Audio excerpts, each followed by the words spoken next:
भाई सबको Ram Ram. MK campus YouTube channel में आप सब लोगों का स्वागत है। भाई आज से हम नई सीरीज स्टार्ट कर रहे हैं अपनी जीके की, जो कि हिस्ट्री की रहेगी।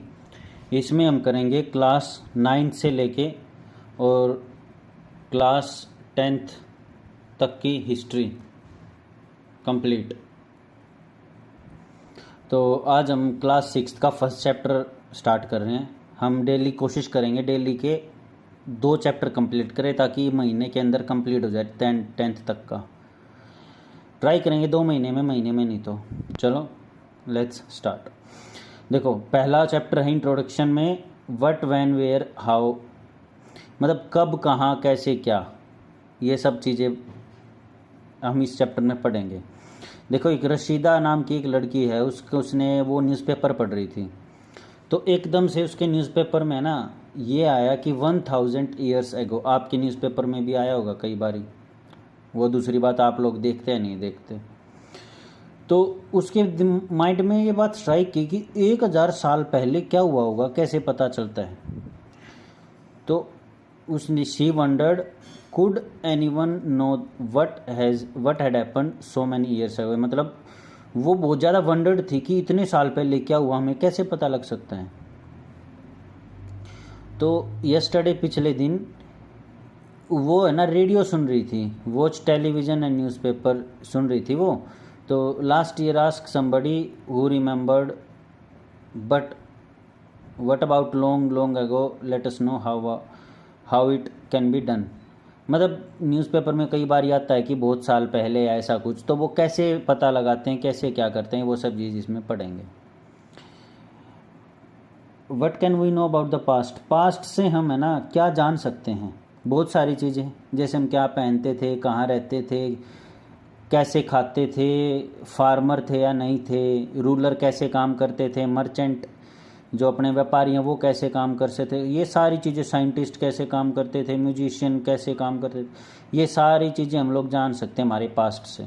तो इसलिए कहते हैं history is an very interesting subject, is a very very interesting subject. अगर आप लोगों का थोड़ा दिमाग लग जाए तो हिस्ट्री में क्या है, हमें पास्ट से चीज़ों को सीख के अपने प्रेजेंट और फ्यूचर को अच्छा करना है, बस ये है history basically.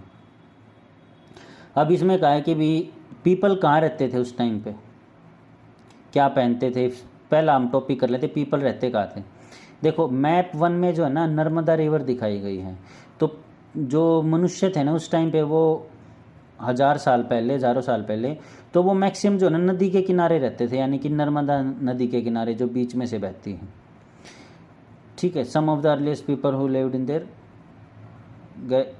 गैथर्स that are people who gather their food, मतलब ये जो है ना नर्मदा नदी के आसपास में रहते थे, इनको कहते हैं गैथरर्स। मतलब ये अपना फूड है ना गैदर करते थे, इधर से उधर से ले आए और फिर एक जगह पे बैठ के और वो खा लिया, अपना पेट भर के फिर चालो।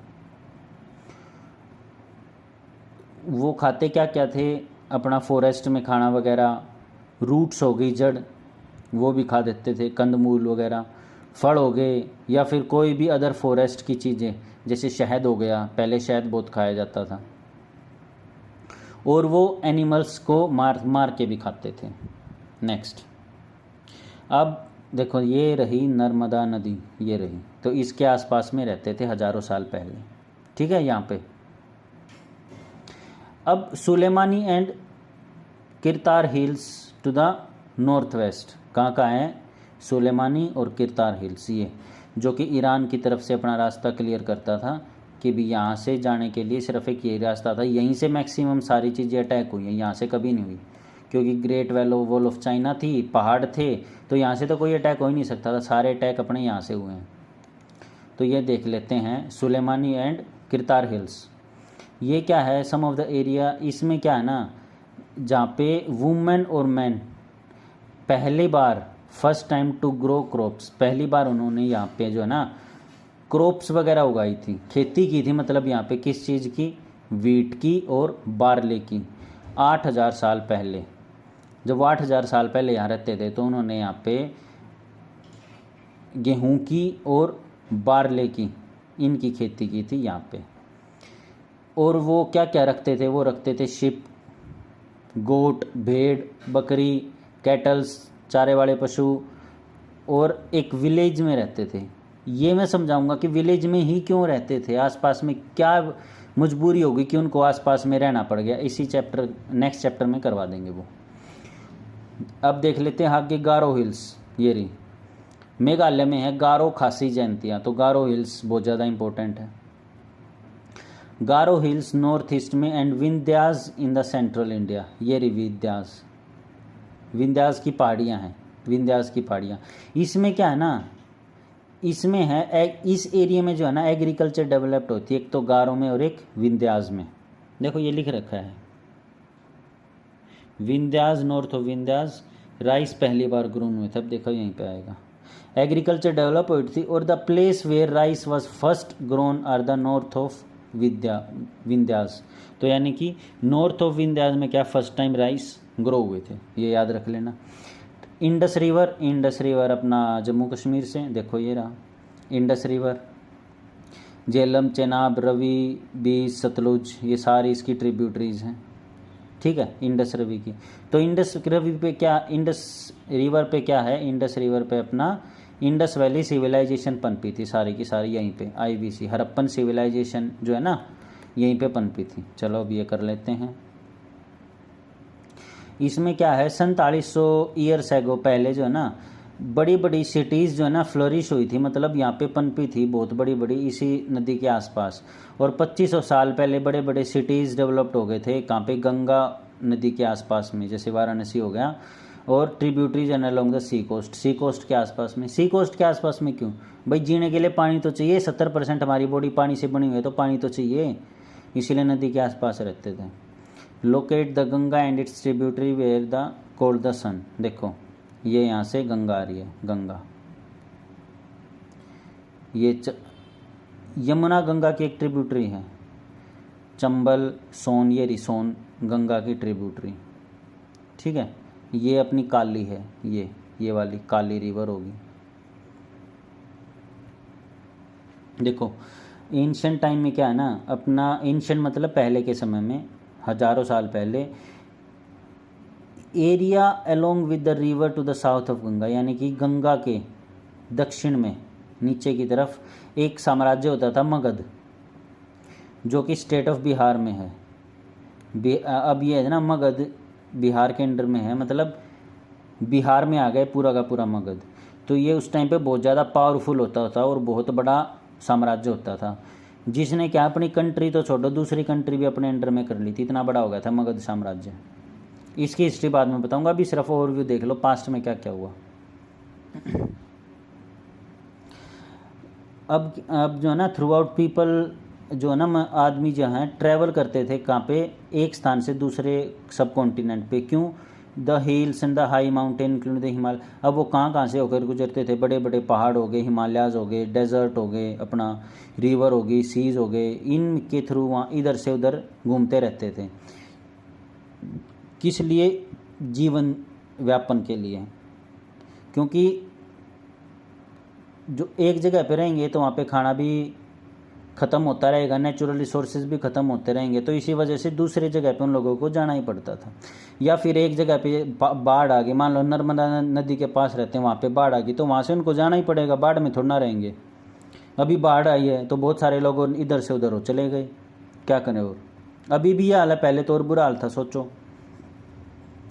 तो बाढ़ आ गई, फ्लड, सूखा आ गया कहीं पे, मान लो डेजर्ट के आसपास रहते हैं अपने राजस्थान में, चंबल नदी के आसपास, तो वहाँ पे बहुत ज़्यादा सूखा पड़ गया तो वहाँ से भी उनको जाना पड़ेगा, सूखे में थोड़ा ना रहेंगे, मर जाएंगे, पानी पीने के लिए नहीं है। तो समटाइम्स मैन मार्च इन आर्मीज, कुछ समय के लिए जो है ना यहाँ पे आदमी थे वो अपना आर्मीज़ वगैरह मतलब हथियार वगैरह चलाते थे। क्यों, क्योंकि अपनी औरतों को, अपने बच्चों को दूसरे कबीलों से प्रोटेक्ट करने के लिए। ये है why do people travel now it is. अभी आजकल जो है ना मनुष्य एक जगह पे से दूसरी जगह पे क्यों जाता है सब कॉन्टिनेंट पे, क्यों, क्योंकि वो देखो मैप एक में देखेंगे जो ऊपर था तो उसमें देखेंगे हिल्स, माउंटेन और sea. From the natural frontier of the subcontinent, मतलब किसी भी कॉन्टिनेंट में ये 3 चीज़ें तो होती हैं। हालांकि मंगोलिया को सी छोड़ दे तो बाकी तो है, सब कुछ है मंगोलिया में भी। तो डिफ़िकल्ट होता था किसी के लिए भी इन सब चीज़ों को एक जगह से दूसरी जगह पर जाने के लिए, लेकिन उनको अपना जीवन यापन के लिए, कल्चर के लिए ये सब करना ही पड़ता था, खाने के लिए। तो इन सब चीज़ों के लिए वो एक जगह से दूसरी जगह पर जाते थे। अब लैंड का नाम देख लेते हैं हम। 2 of the word we often use for our country are, अब हम है ना अपने इंडिया के लिए 2 नाम बहुत ज़्यादा चर्चा करते हैं, एक तो इंडिया और एक भारत। आजकल इंडिया शॉर्ट नेम हो रखा है 26 ऑपोजिशन पार्टी का अलायंस का, जो कि एक महागठबंधन है, देखते हैं कितना चलेगा। भारत अपना पॉलिटी के आर्टिकल 1 में भी है, article 1 India that is Bharat, उसमें भी बता रखा है। तो ये जो वर्ड है ना, ये आए थे, ये देखना ध्यान से सुनना, ये भारत और इंडिया आया कहाँ से, ये यहाँ से डिफाइन होगा। वो आया, word came from the Indus river, जो इंडस रिवर थी ना अपनी, जो देखी थी पाकिस्तान में इंडस रिवर है, तो उसकी इंडिया में बहुत सारी ट्रिब्यूटरीज भी हैं। ट्रिब्यूटरीज क्या होती हैं? बड़ी छोटी छोटी नदियाँ जो बड़ी नदी में आके मिले, उनको कहते हैं ट्रिब्यूटरीज। तो इंडिया और भारत नाम कहाँ से आया? वो आया जो इंडस रवि थी ना, उसको संस्कृत में कहते हैं सिंधु। इंडस रिवर को याद रखना, संस्कृत में कहते हैं सिंधु। और ईरान का और ग्रीस का वहाँ से रास्ता जाता था। अभी मैंने बताया था कि ईरान का जो है ना इधर से रास्ता जाता था। देखो ईरान का रास्ता यहाँ से था, यहीं से तो जाएगा ना लैंड के थ्रू। तो वहाँ उस टाइम पे लैंड का ज़्यादा यूज़ होता था, सी का कम होता था। ठीक है, तो जो ईरानीज थे और ग्रीक थे, वो जो है ना इंडस को कहते थे हिंदोज या फिर इंडोज। उनकी लैंग्वेज में इंडस रिवर को यही कहा जाता है, हिंदोज या फिर इंडोज। और फिर इंडोज से बन गया इंडिया, हिंदोज से बन गया हिंदूज। देखो इंडिया तो बन गया इंडोज से। और द नेम भारत जो है ना, भारत फर्स्ट टाइम यूज हुआ था अपना, जो कि नॉर्थ वेस्ट में पीपल रहते हैं ना, जो कि ऋग्वेदा में भी मेंशन है। तो उसका संस्कृत नेम, हिंदोज का संस्कृत नेम जो है ना भारता था, और भारता से भारत बन गया। तो ये 2 चीज़ें क्लियर हो गई होंगी। Now finding out about the past. अब हम थोड़ा सा पास्ट के बारे में जान लेते हैं। देखो हमारे पास्ट में हमें कैसे चीज़ें पता लगेंगी? पास्ट में पता लगेंगी जो हमारी चीज़ें लिखी गई हैं, यानी कि मनुस्क्रिप्ट्स, मतलब जो हाथ से लिखी गई चीज़ें हैं, उन्हीं से ही तो पता लगेगा ना पास्ट में क्या हुआ है क्या नहीं हुआ है। और वो कहाँ पे लिखी जाती थी? पाम लीफ पे। एक लल्लन टॉप पे वीडियो भी पड़ी है, जो कि वो लोग दिखाते हैं कि पेड़ की छाल पे कैसे लिखते थे। तो वो देख लेना या नेट पे सर्च कर लेना, पाम लीफ एक ऐसी होती थी लीफ, तो उसके ऊपर लिखा जाता था। इससे हमने पता लगाया था कि पहले क्या क्या होता था। अब देखो ध्यान से पढ़ोगे तो ये लिख रखा है पुरुष, ऐसे थोड़ा बहुत मतलब लगभग हिंदी के हैं। ये देखो ये भी पुरुषा है। अब ये क्या लिख रखा है वो एक अलग गहन सोच है। तो बहुत सारे साल पहले क्या था? मनुस्क्रिप्ट वर इटन। अब बहुत सारे साल पहले लिखी गई थी ये मनुस्क्रिप्ट पेड़ों की छाल पे। तो उससे क्या हुआ? पड़ी रही है, तो उससे क्या हुआ? अपने जो इंसेक्ट्स थे वो उनको खा गए, डिस्ट्रॉय कर दिया, उनको ख़राब कर दिया मनुस्क्रिप्ट्स को जी। और कुछ मिली तो वो हमने संभाल के रखी हैं। और इनमें जो है ना हर तरह के ज्ञान थे, जैसे रिलीजियस बिलीफ थी, प्रैक्टिसेस क्या क्या थे उस टाइम पे, किस किस चीज़ को मानते थे उस टाइम पे, किंग कैसे काम करता था, मेडिसिन और साइंस किस हद तक डेवलप हो चुकी थी, पोएम्स थी, बेसिकली सब कुछ था जो आप लोग सोच सकते हो। और हम जो है ना इंस्क्रिप्शंस भी पढ़ते हैं। We can also study inscriptions. Inscriptions क्या होते हैं? राइटिंग ऑन इंस्क्रिप्शन होते हैं किसी भी हार्ड सब्सटेंस के ऊपर लिखा गया कोई भी चीज़ को हम इंस्क्रिप्शन कहते हैं। जैसे स्टोन या मेटल के ऊपर लिखी गई कोई चीज़ जो सहज एक सी ना मिट सके। देखो ये ध्यान से देखना, ये इंस्क्रिप्शन ही है। ठीक है, तो जो ओल्ड इंस्क्रिप्शंस थी ना वो थी 2250 साल पहले की, जो कि कांधार में मिली थी, यानी कि अफ़गानिस्तान में। ये देखो ये बता रखा है। ये बहुत ज़्यादा इंपॉर्टेंट होते हैं ये सब चीज़ें, याद रख लेना। यहीं से आते हैं डायरेक्ट चीज़ें। कांधार अफगानिस्तान में पहले इंस्क्रिप्शन मिली थी जो कि ऑर्डर अशोका के नाम से थी, मतलब अशोका का उसमें बताया गया था, जिक्र था कहाँ पे, चैप्टर 7 में। Scripts consist of letters of sine. ये इसमें स्क्रिप्ट्स में क्या है ना, लेटर होते हैं। देखो जैसे मान लो ऐसे लेटर हो गया, कोई ऐसे करके एक लेटर बना दिया और साइन बना दिए, तो उससे जो है ना हम पता लगाते हैं आर्कोलॉजिस्ट की ये कैसे क्या लिखी हुई है। When we read and write or speak we use language। जब हम बोलते हैं तो हम एक लैंग्वेज बोलते हैं, लेकिन जब लिखते थे तो ऐसे सिंबल्स से लिखते थे, सिंबल्स और साइन से। इंस्क्रिप्शन क्या है, was 2 different scripts and languages. Inscription है 2 डिफरेंट स्क्रिप्ट और लैंग्वेज को मिला के इंस्क्रिप्शन बनती है, तो ये याद रख लेना। Can you think of the advantages of writing on a hard surface. अब देखो ये कह रहा है कि भी आप लोग सोच सकते हो कि क्या क्या फ़ायदे हैं हार्ड सब्सटेंस पे लिखने के। भाई एक तो सहज एक सिमिटा को ना बहुत लेट तक रहेंगे ये चीज़ें, है ना, आगे आने वाली जनरेशन भी इनसे कुछ सीख सकती है, तो ये सारी चीज़ें हैं। आर्कोलॉजिस्ट इनसे बहुत कुछ पता लगा सकते हैं पास्ट में क्या क्या हुआ था। And what could have been the difficulties. और डिफ़िकल्टीज़ क्या क्या हैं, डिफ़िकल्टीज़ हैं एक जगह से दूसरी जगह ले जाने में बहुत ज़्यादा दिक्कत होती है। अब पहाड़ है, पहाड़ को कैसे लेके जाएंगे, मान लो इनको संभाल के रखना है तो बहुत ज़्यादा मुश्किल हो जाएगी, तो ये है। अब देखो archaeologist also look for bones. उस टाइम पे जो है ना बोन्स भी थी, हड्डियाँ, एनिमल्स की, बर्ड की, फिश की, इन सब की, क्योंकि हड्डी तो खाएगा कौन, हड्डी काम आती थी अपना हथौड़े वगैरह बनाने में या तीर कमान के लिए, इन सब चीज़ों में हड्डियाँ काम आती थी, ठीक है। तो उनसे भी पता लगता था कि उस टाइम पे क्या क्या, कहाँ कहाँ पे कौन कौन से पशु रहते थे, किस किस चीज़ की खेती होती थी। Do you think clothes is found frequently by archaeologist. और क्या ना, कपड़े भी बहुत ज़्यादा मात्रा में पाए गए हैं आर्कोलॉजिस्ट के द्वारा जब धरती को हमने खुदाई की। Historians that is scholars who study the past. जो भी हिस्टोरियंस पास्ट को पढ़ते हैं और द वर्ड सोर्स, और किसी भी सोर्स को जो उस पास्ट से निकला हो, जो कि हमें इन्फॉर्मेशन दे मनुस्क्रिप्ट्स की, मतलब हाथ से लिखी हुई की, इंस्क्रिप्शंस की और आर्कियोलॉजिस्ट की, तो उनको कहते हैं हिस्टोरियंस, ठीक है। वन पास्ट और मैनी। अब क्या है ना, did you notice the title of the book. अब इस जो ये हम बुक पढ़ रहे हैं ना, इसका नाम है आवर पास्ट। तो इसमें हमारे है ना सारी चीज़ें हमारे पास्ट के बारे में बताई जाए, यानी कि एंशंट हिस्ट्री इसमें कवर हो जाएगी, मेन टॉपिक्स 6th क्लास की में।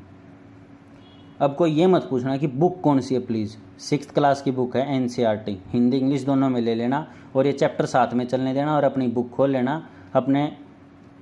ऐसे ये इसके नोट्स हैं, इससे बाहर और कोई नोट्स है नहीं, इसमें ख़त्म हो जाएगा इतने में, ठीक है। और डेट से क्या मतलब है आपका, देखो डेट्स होती हैं 2 तरह की, एक तो होती है BC और एक होती है AD। देखो इस यहाँ देख लो, इसको हम थोड़ा सा हाईलाइट कर देते हैं।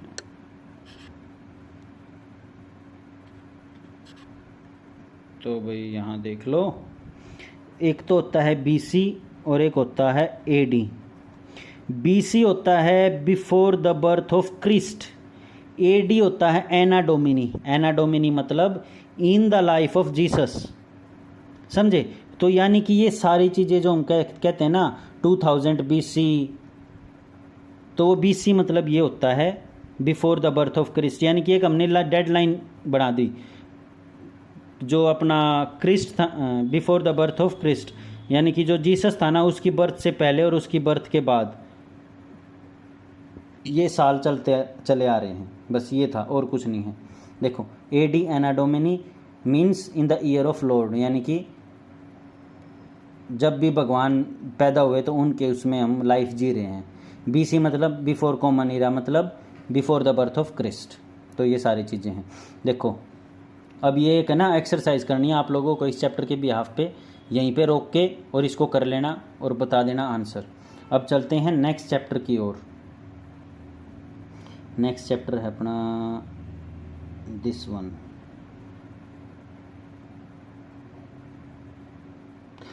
अब हम इसमें पढ़ेंगे हंटिंग से, यानी कि मारने से, और हमने फूड को जो गैदर किया ना उस तक का हमारा सफ़र कैसा रहा, कैसा क्या था।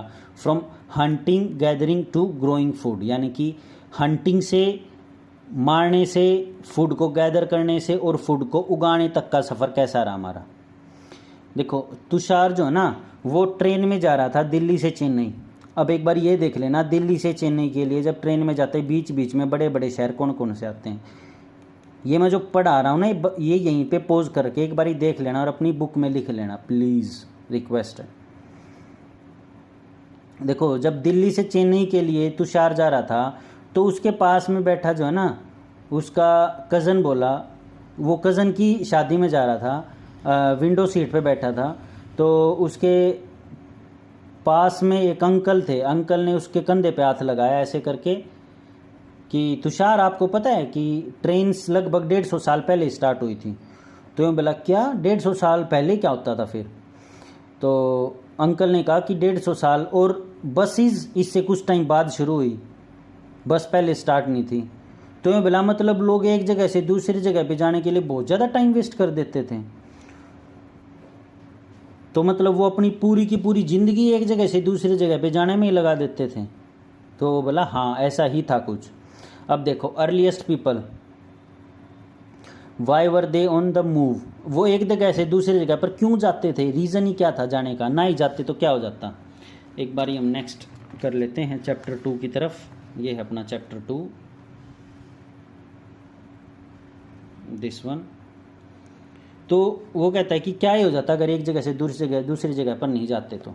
देखो तो ये जो नाम है ना 2 मिलियन ईयर्स एगो क्या थे, हंटर और गैदरर्स, यानी कि मारते थे और इकट्ठा करते थे खाने को। वो किसको मारते थे, एनिमल्स को, फिश को मार देते थे, बर्ड्स को, और क्या क्या गैदर करते थे, फ्रूट्स हो गए, रूट्स हो गए, नट्स, सीड्स, लीव्स, स्टाक्स और एग्स, इन सब चीज़ों को इकट्ठा करके खाते थे, सिंपल। और ये हंटर के लिए, हंटिंग के लिए एक जगह से दूसरी जगह पर जाते थे। और भी बहुत सारे रीजंस थे जाने के, क्या क्या थे। पहला तो ये था कि अगर वो एक जगह पे रहेंगे ज़्यादा समय के लिए तो जो वो वहाँ पे प्लांट एंड एनिमल के रिसोर्सेज हैं उनको भी खा जाएंगे, तो यानी कि वहाँ की ज़मीन ख़त्म हो जाएगी, तो इसीलिए वो दूसरी जगह पे जाते थे, किसकी तलाश में, खाने की तलाश में। सेकंड रीज़न ये है कि वो एक जगह से दूसरी जगह पर जाते थे इन सर्च ऑफ प्रे, यानी कि छोटे छोटे खरगोश मिल जाएं या कोई भी जानवर मिल जाए जिसको हम ईजीली पकड़ के और ईजीली खा सकें, हिरण वगैरह मिल जाएं, समझे। In search of grass and leaves, क्यों, जहाँ पे घास होगी और जहाँ पे पत्ते होंगे तो वहाँ पे इनको खाने वाले पशु भी ज़रूर मिलेंगे, ये बात याद रखना। तो इसीलिए वो दूसरी जगह पे जाते थे और इनकी तलाश करते कि घास और पत्तियाँ कहाँ कहाँ पे, और वहीं पे हम लोग रहेंगे। थर्ड रीज़न है कि जो प्लांट और ट्रीज़ जो है ना वो फ्रूट्स देते हैं, अच्छे अच्छे फल देते हैं डिफरेंट डिफरेंट सीज़न में, जैसे आम होगी, अमरूद हो गए, पपाया हो गया, वो अलग अलग सीजन्स में आते हैं, ये नहीं हर सीज़न में आते हैं, तो उसकी तलाश में भी वो एक जगह से दूसरी जगह पर जाते थे। फोर्थ रीज़न क्या है, पानी की तलाश में। जैसे समय के अनुसार कोई झील बहुत ज़्यादा बर्फ़ हो जाती थी, कोई झील बिल्कुल सूख जाती थी, तो उसके लिए भी उनको एक जगह से दूसरी जगह पे जाना पड़ता था। तो ये 4 रीज़न है एक जगह से दूसरी जगह पर जाने के लिए। How do we know about this people, हमें इनके बारे में पता कैसे लगता है? हमें इनके बारे में पता लगता है कि जहाँ पे ये जब हम खुदाई करते हैं तो हमें मिलते हैं ये पत्थर, ऐसे ऐसे पत्थर किस लिए काम आते थे, पत्थर काम आते थे उस जगह से मिट्टी को हटाने के लिए। ऐसे करके जो खुदाई करते हैं ना, मान लो ये पत्थर है और हम ऐसे करके खुदाई कर रहे हैं तो वहाँ की मिट्टी हट जाएगी, तो ये है नोकीला पत्थर। ये बहुत ज़्यादा नोकीला पत्थर है, तो इससे क्या काम करते थे, इससे शायद कपड़ों को सीलते होंगे, शायद ही कह सकते हैं हम लोग। यानी कि जो छाल है ना पेड़ की, एक छाल से दूसरी छाल को सील के या फिर किसी जानवर की खाल को उतार के और उसको सील के और उससे कपड़े बनाते होंगे, यही रीज़न हो सकता है। और इस टूल से क्या करते थे, वो मीट और बोन्स को तोड़ते थे फिर उनको खाते थे, या फिर फ्रूट्स को बीच में से तोड़ते थे फिर उनको खाते थे, काटते थे, समझे। तो ये, और अगर किसी मान लो कोई जानवर है और वो पकड़ लिया, मर नहीं रहा, तो इस पत्थरों से मार मार के उसको मारते थे, फिर उसको खा लेते थे पका के। अब ये मैप है हमारा इंडिया का, कब का? जब हमारी सिविलाइजेशन स्टार्ट हुई थी मनुष्य की। तो देखो इसमें ये 3 है, Palaeolithic site, Neolithic, Mesolithic, early villages और मॉडर्न विलेजेस। इसके बारे में हम पढ़ेंगे अब। ये एक बारी याद यहीं पे रोक के और इसका स्क्रीनशॉट ले लेना।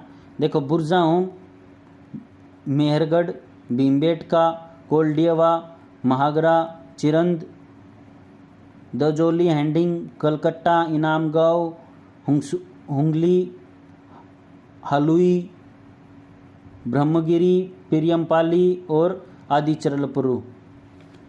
अब देखो नेक्स्ट चलते हैं हम, इसको ध्यान रख लेना, ठीक है। अब रॉक पेंटिंग क्या है? रॉक पेंटिंग होता है किसी भी रॉक के ऊपर पेंटिंग बना दी जाए तो उसको कहते हैं रॉक पेंटिंग, यानी कि पहाड़ी के ऊपर।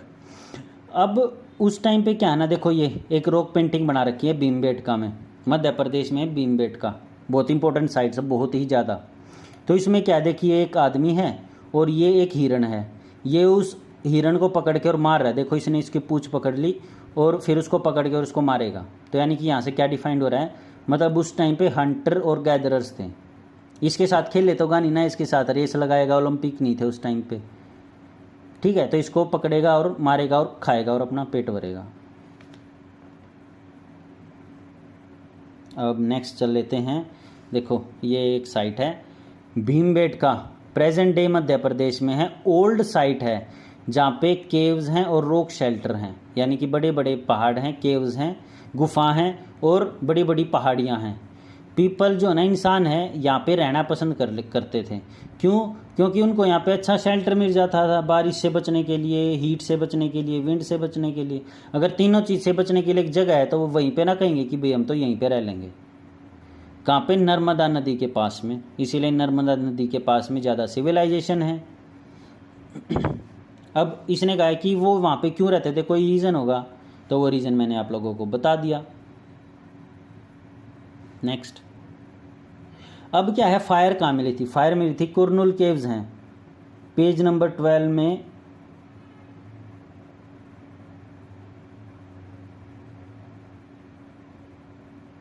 यहाँ पे कुरनूल केव्स हैं, ये लोग शायद देना भूल गए जहाँ तक मेरा अंदाजा है। कुरनूल केव्स है ना जो, उसमें ट्रेस हुए थे पहली बार ऐश, यानी कि राख। याद रख लेना, कुरनूल केव में पहली बार राख ट्रेस हुई थी, मतलब राख मिली थी। राख मिली तो इसका मतलब क्या, वहाँ पे आग भी जली होगी तभी राख हुई होगी, जो कि सजेस्ट करती थी कि यहाँ पे जो लोग हैं ना वो आग जलाते थे, यानी कि उसके साथ फैमिलियर थे, तभी लोग आग जलाते थे। आग किस लिए जलाते हैं? रोशनी के लिए, यानी कि बड़े बड़े जानवर उनसे डर के भाग जाए, मीट को पकाने के लिए, या फिर बड़े बड़े जानवर को दूर भगाने के लिए। और आज के टाइम पे फायर का क्या यूज़ है वो सब लोगों को पता ही है, कोई बड़ी बात नहीं है। अब देख लेते हैं हम नेम और डेट्स को हम कैसे डिफाइन करें। देखो सबसे पहले तो समझ लेते हैं पीलियोलिथिक का मतलब क्या है। पीलियो तो मतलब होता है ओल्ड, यानी कि पुराना। लिथिक मतलब बड़े बड़े स्टोन्स, यानी कि पुराने स्टोन, यानी कि पुराने पत्थर। समझ में आ गई? पीलियोलिथिक जो डेट है ना वो एक्सटेंड होती है 2 मिलियन ईयर से 12,000 ईयर्स तक पहले। एगो मतलब पुरानी जो है ना ईयर्स है वहाँ तक। अब ये इतना बड़ा टाइम है तो इसको भी तो हम बांटेंगे ना। इसको बांट दिया हमने लोअर, मिडल और अपर पेलियोलिथिक एज में, ठीक है। अब इसमें आज के बाद क्या है, उसके बाद आई अपनी मीसोलिथिक। ये आ गया अपनी मीसोलिथिक एज। मीसोलिथिक एज में क्या है, मीसोलिथिक एज में हमारा जो इन्वायरमेंट था ना वो बहुत ज़्यादा चेंज हो गया, जो कि स्टार्ट हुई थी 12,000 साल से 10,000 साल तक, यानी कि ये 2,000 साल चली थी मीसोलिथिक एज। यानी कि इसमें जो स्टोन्स थे ना, पत्थर थे, उनका साइज़ बीच का हो गया था, मतलब थोड़ा सा छोटा हो गया था, मतलब वो पेन्ने ज़्यादा हो गए थे, ठीक है। यानी कि उनको कहते थे माइक्रोलिथ्स। नेक्स्ट चल लेते हैं हम। अब आ जाता है 10,000 साल से अब तक के लिए, मतलब थोड़ा सा और पहले, उसको कहते हैं नियोलिथिक, ठीक है। अब ये कुछ प्लेसेस हैं जो पहले डिफाइन हैं, वो हम देखेंगे। देखो पीलियोलिथिक लोअर, मिडल और अपर 2 मिलियन ईयर्स एगो से 12,000 मिलियन ईयर्स एगो, जो कि ये जो पीलियोलिथिक एज है ना ये कवर करती है 99% हमारे ह्यूमन की हिस्ट्री। क्या? क्यों? भाई यहीं से तो पता लगेगा ना मनुष्य की शुरुआत कहाँ से हुई, समझे। मनुष्य ने स्टार्टिंग में क्या खाना शुरू किया, यहीं से तो पता लगेगा। तो 99% हिस्ट्री तो इंसान की यहीं से पता लगती है, और इसके सोर्स हैं बहुत ज़्यादा कम। तो इसीलिए हम मनुष्य का जो है ना स्टार्टिंग नहीं पता लगा पा रहे कि भी मनुष्य की स्टार्टिंग कहाँ से हुई थी, कहाँ से नहीं हुई थी। उसके लिए तो हम ये कह देते हैं कि भाई वो एक छोटा सा बंदर, मतलब बंदरों से हम विकसित हुए हैं इंसान। अब रियलिटी क्या है वो नहीं पता क्योंकि उनके जीन हमारे अंदर मिलते हैं, डीएनए वगैरह बहुत ज़्यादा मिले जुले हैं। अब क्या है, beginning of farming and herding, मतलब फार्मिंग, खेती और हर्डिंग की शुरुआत कैसे हुई थी। ये हुई थी, इसमें जो है ना स्टार्टिंग में हमने उगाना शुरू किया था वीट, बार्ले, चावल वगैरह नेचुरली सब कॉन्टिनेंट में। तो जो बच्चे थे, आदमी थे, औरतें थी, वो क्या करती थी, प्रोबेबली जो है ना फूड को जो कलेक्ट करती थी और सीखती थी कि इनको उगाया कैसे जाए। तो देखो अगर किसी चीज़ को उगाएंगे तो उसको उगाने में टाइम लगेगा, है ना। ग्रोइंग, उसको प्लांट को उगाने में वो सीखती थी कि भी कैसे उगाएंगे। तो यहाँ से वो लोग फार्मर बने, ठीक है। फिर आया people could also attract and then tame animal. अब क्या है, अगर कहीं किसी भी जगह पे हम रहेंगे कुछ टाइम के लिए, तो जो आसपास के जानवर हैं छोटे छोटे, वो हमारी तरफ आकर्षित होंगे कि भी शायद ये कुछ खाते हैं तो हमें भी थोड़ा बहुत खाने के लिए मिल जाए तो बढ़िया रहेगा। क्योंकि छोटे जानवर बड़े जानवर को बहुत ज़्यादा कम खा पाते हैं, झुंड में आ जाए तो दूसरे बात हैं, जैसे भेड़िए हो गए, कुत्ते हो गए। तो स्टार्टिंग में क्या हुआ, कुत्तों ने इंसानों के पास आके रहना शुरू किया, और ये सबसे पहले रहने वाले जानवर हैं जो इंसानों के पास रहना शुरू किया। फिर उसके बाद धीरे धीरे भेड़ आ गई, बकरी आ गई, चरने वाले पशु आ गए, ठीक है, फिर पिग्स आ गई। ऐसे ही धीरे धीरे इन्होंने इंसान के पास रहना शुरू किया और एक बस्ती सी स्टार्ट होगी। अब ये जो है ना पिग के दांत हैं, पहले जो पिग थी ना वो ऐसी थी, पिग के दांत ऐसे थे क्योंकि वो वाइल्ड पिग थी। फिर इंसानों के पास रहना शुरू किया, हजारों सालों तक रही, फिर धीरे धीरे उसके दांत कन्वर्ट हो गए। फिर देखो ये थे भयंकर दांत, ये ऐसे दांत थे कि इससे वो किसी को भी मार के खा सकती थी। अब इससे क्या हो गया, इससे वो वही खा सकती है जो उसको मिलेगा बस। अब हमारी यहाँ से नई जिंदगी की शुरुआत होती है। कैसे, if you plant a seed you will notice that it takes some time to grow. अगर हम कोई भी प्लांट ज़मीन में बोते हैं, कोई भी बीज, तो आप लोगों ने देखा होगा उसको उगने में समय लगता है, टाइम लगता है। दिन भी लग सकते हैं, महीने भी लग सकते हैं, साल भी लग सकते हैं, और कुछ हफ्ते भी लग सकते हैं, कितना भी टाइम लग सकता है। तो उसको बड़ा करने के लिए उसको पानी देना है, उसको नड़ाना ज़रूरी है, उसको जो वीड्स वगैरह उगती हैं साइडों में, खरपतवार, उसको हटाना ज़रूरी है। तो उसके लिए क्या उन लोगों को उस खेती के आसपास ही रहना पड़ा। खेती के आसपास रहना पड़ा तो उन लोगों ने उसको उगाया, फिर खाया। अगर वो उगाएंगे तो कुछ अनाज ज़्यादा भी उगेगा, ज़रूरी तो ना उतना ही उगेगा जितनी की ज़रूरत है, ज़्यादा भी उगेगा। और ज़्यादा उगेगा तो उसके लिए उनको स्टोर भी करना पड़ेगा। चीज़ों को स्टोर कहाँ करेंगे, बर्तन में। बर्तन किसके बनाए, मिट्टी के। तो वो मिट्टी के बर्तन अभी भी मिलते हैं। जब देखा होगा कई बार कि यहाँ से खुदाई की और मिट्टी के बर्तन मिले, तो वहीं से मिलते थे मिट्टी के बर्तन, ठीक है। तो ये थी हिस्ट्री की इंसान। अब देखो बहुत सारे अगर खेती करेंगे तो उनको रहना भी पड़ेगा, और बहुत सारे इंसान एक जगह पे रहेंगे तो धीरे धीरे वहीं पे अपना काम धीरे धीरे स्टार्ट कर देंगे। खाना आ ही गया, खाना अपना खेती जानेंगे, खाना अपना बीज बोएंगे, बड़ा होएगा बीज, खाना खाएंगे और फिर अपना वही खेती करेंगे। पशु वगैरह पालने लगे, फिर गांव की नींव रखी गई, फिर एक गांव टाइप में हो गया, विलेजेस टाइप में हो गया। रियरिंग एनिमल्स, भाई एनिमल्स को पालतू कैसे बनाया, वो उसी तरीके से बनाया। एनिमल क्या है, मल्टीपल नेचुरल के लिए यूज़ होते हैं। जैसे वो जो हमें खाना अपना दूध भी देते हैं, खाना भी देते हैं, मीट भी देते हैं, हम उनकी खाल का भी यूज़ करते हैं, उनकी खाल के अंदर जो हम किसी तरह से स्टोरेज भी कर लेते हैं, समझे। तो ये सब चीज़ें इनका काम है। Find out about the first farmer and हर्डर। अब हमें जो है ना पहली बार फार्मर कहाँ यूज़ हुए कहाँ नहीं हुए वो सब चीज़ें पता करनी है। तो अर्ली फार्मर यूज़ हुए थे नियोलिथिक एज में, ये याद रख लेना।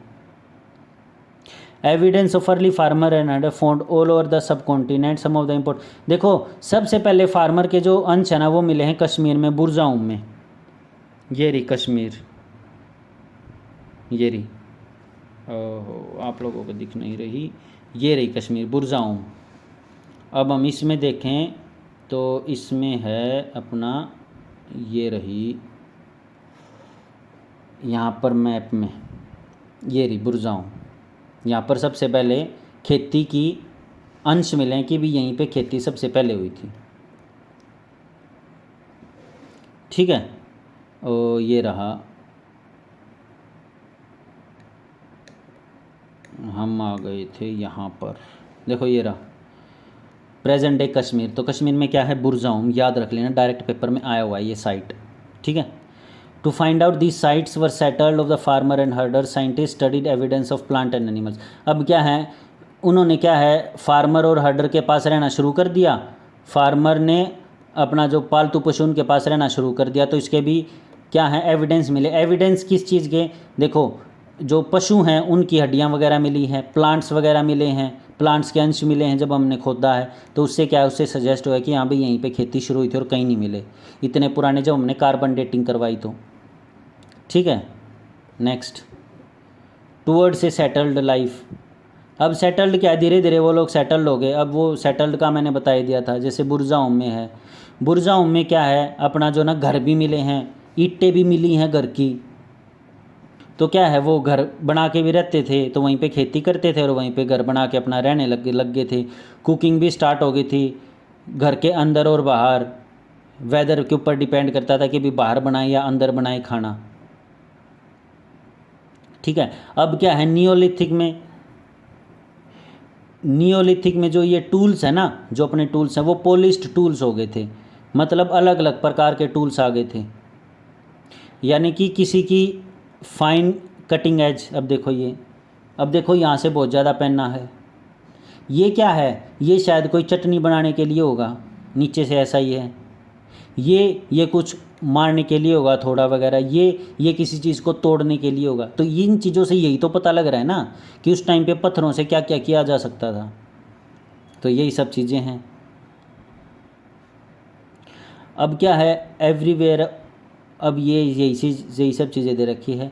अब देखो इसकी तरफ ध्यान से देखो, एक close look living and dying in Mehrgarh. अब क्या है, अगर आप मेहरगढ़ में, यानी कि मेहरगढ़ कहाँ है, बोलन पास के पास। बोलन पास कहाँ पे, याद करो ईरान की तरफ जाने वाला रास्ता में आता है बीच में मेहरगढ़ साइट। तो वहाँ अगर ध्यान से देखें तो वहाँ पे क्या है फर्टाइल प्लेन है बहुत ज़्यादा। ठीक है, तो यहाँ पे क्या है, यहाँ पे ग्रो हुए थे बार्ले और वीट, और यहाँ पे हमने फर्स्ट टाइम जो है ना इनका भेड़ और बकरियों का पालन किया था पहली बार, फर्स्ट टाइम इस एरिया में, पूरे भारत में नहीं, इस एरिया में कहाँ पे, बोलन पास में, नॉर्थ वेस्ट की साइड। ठीक है, यहाँ पे जैसे ये अपना इंडिया का मैप है, ऐसे करके अगर हम बनाएं तो यहाँ कहीं, ये अगर हम ऐसे बनाएं तो यहाँ कहीं। ठीक है, महेंद्रगढ़ से मेहरगढ़ से अलग हम अगर हम इसमें देखें मेहरगढ़ में, तो क्या है हमारे जो है ना रेक्टेंगुलर हाउसेज मिले हैं, देखो ऐसे करके ये हाउसेज मिले हैं जिसमें मल्टीपल रूम्स हैं। जैसे देखो अगर कोई मरता था उस टाइम पे तो उसको ऐसे करते थे बरियल साइट्स में, देखो ये आदमी मर गया, इसके साथ में क्या किया, अगर ये गरीब है तो इसके साथ में इसके जानवर भी रख दिए। क्यों, क्योंकि उन्हें ऐसा लगता था कि भी मरने के बाद इनको भूख तो लगेगी, तो इनकी यात्रा में इसका खाना बन के रहेंगे, समझे। तो उस तरह से काम होता था। तो आज के लिए इतना ही। अगर लेक्चर पसंद आए तो वीडियो को लाइक कर देना और चैनल को सब्सक्राइब कर लेना। और हम लोगों ने सीईटी का सिलेबस कंप्लीट करवा दिया, आज से हमारी नई सीरीज़ स्टार्ट हो रखी है ये। अब मैं धीरे धीरे मैथ्स का भी लेके आऊँगा चैप्टर बाय चैप्टर क्लास 6 से ही, ताकि आप लोगों को थोड़ा बहुत पढ़ने का पता लग सके कि कैसे किया जाता है। तो भाई यहीं से साइनिंग आउट।